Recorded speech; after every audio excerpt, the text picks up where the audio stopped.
जे advance 2024 का ये question try करते हैं। फंक्शन एफ एक्स दे रखा है, आर से आर पे डिफाइंड है। एफ एक्स है x square sine pi by x square when x is non zero, और एक्स जीरो पर कितना है, फंक्शन एफ एक्स की वैल्यू जीरो है। और इनमें से कौन सा ऑप्शन सही है? एफ एक्स जीरो के इन्फाइनेटली मैनी सॉल्यूशंस इस इंटरवल में, और इस इक्वेशन के नो सॉल्यूशन, और इस इंटरवल में फाइनाइट सॉल्यूशन, और इस इंटरवल में 25 से ज़्यादा सॉल्यूशन। तो मतलब कुल मिला के हर ऑप्शन में इक्वेशन सेम ही है, और बार बार वो कौन सी इक्वेशन सॉल्व करवा रहा है, f x is equal to zero को। तो सबसे पहले देखो, एफ एक्स अगर जीरो है तो एक सॉल्यूशन तो क्वेश्चन के अंदर ही लिख रहा है कि जब एक्स जीरो है तो एफ एक्स कितना है, जीरो। तो एक तो क्लियरली क्या आएगा, एक्स जीरो, इसका एक सॉल्यूशन होगा ही होगा, ये तो हमें दिख रहा है। तो अब हम देख रहे हैं कि अगर एक्स जीरो नहीं है तब f x is equal to zero को कौन कौन सा एक्स सेटिस्फाई करेगा।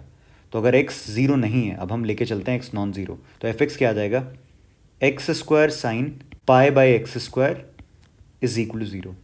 अब एक्स स्क्वायर तो जीरो है नहीं, तो हमारा sine pi by x square क्या होना चाहिए, जीरो। और साइन ऑफ समथिंग अगर जीरो है तो साइन के अंदर का आर्गुमेंट क्या होना चाहिए, मल्टीपल ऑफ पाई।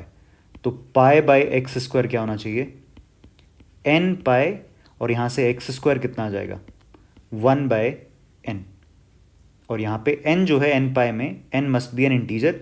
लेकिन अगर हम ध्यान से देखें, पाई बाय एक्स स्क्वायर को मैं n पाई के इक्वल कर रहा हूँ। पाई पॉजिटिव है, एक्स स्क्वायर भी कैसा है, non negative, in fact x non zero है, तो एक्स स्क्वायर कैसा है, पॉजिटिव। तो n क्या रहना चाहिए, n एक नेचुरल नंबर ही रहना चाहिए।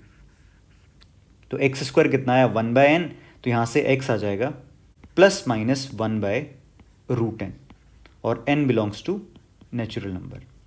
तो हर वो नंबर जो one upon root n form का है, in fact plus minus one upon root n form का है, वो f x is equal to zero का एक सोल्यूशन होगा ही होगा। अच्छा, सारे ऑप्शन में जो इंटरवल डिस्कस किया गया है वो पॉजिटिव नंबर्स को लेकर डिस्कस किया हुआ है, तो उसी को लेकर हम एक नंबर लाइन बना लेते हैं पहले तो ये मैंने नंबर लाइन बनाई और यहां मार्क कर दिया जीरो, और इधर मार्क किया वन, और वन के आगे अप टू ये कहां तक जा रहा है, इन्फिनिट तक। तो जो सॉल्यूशन है, क्योंकि वो किस फॉर्म के हैं, one by root n form के हैं, तो किस तरह से दिख रहे होंगे, वन एक सॉल्यूशन होगा ही होगा।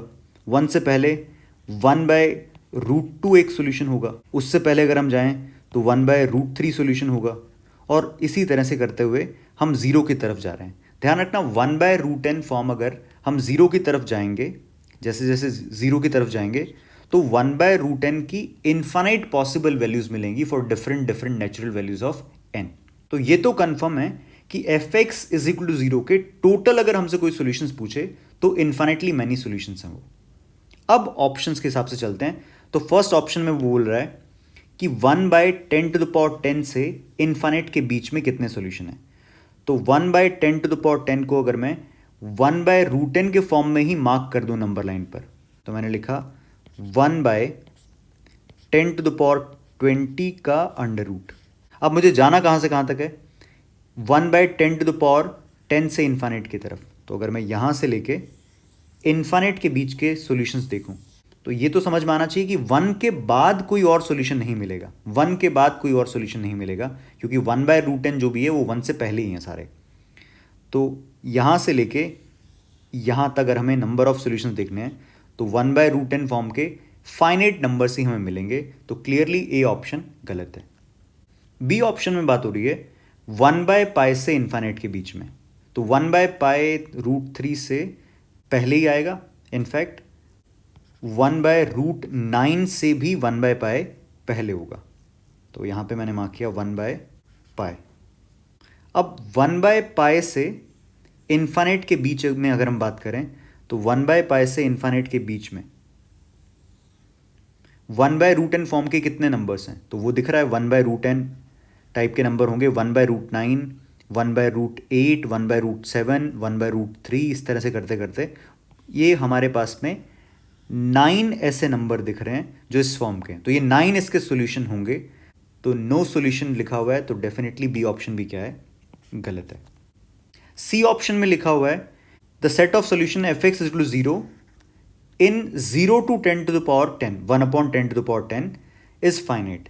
तो अगर हम 0 से लेके यहां तक जाते हैं, 0 से लेके 1 upon 10 to the power 10 तक जाते हैं, तो 0 से लेके इस नंबर के बीच में 1/√n फॉर्म के इनफाइनाइट नंबर्स मिलेंगे।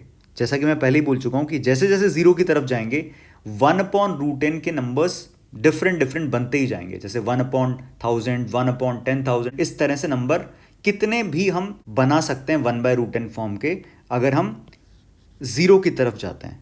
तो क्लियरली 0 से लेके 1/10⁻10 के बीच में 1/√n फॉर्म के इनफाइनाइट नंबर्स हैं। इसका मतलब नंबर ऑफ सॉल्यूशंस भी कितने रहेंगे, इनफाइनाइटली मैनी।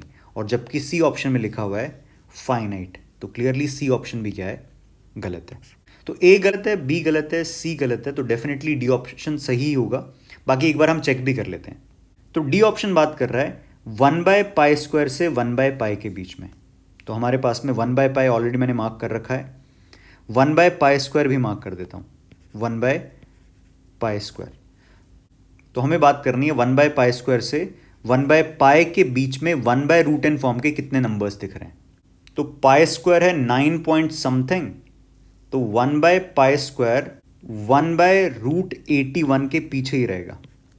और 1/π और 1/√10 में कौन आगे कौन पीछे है, तो क्योंकि π² लेस देन 10 है, तो 1/π² क्या हो जाएगा, ग्रेटर देन 1/10 हो जाएगा। तो 1/π और 1/√10 में कौन बड़ा रहेगा, 1/π। तो इसका मतलब 1/π 1/√10 से आगे रहेगा। तो यहां पे मैंने मार्क किया 1/√10।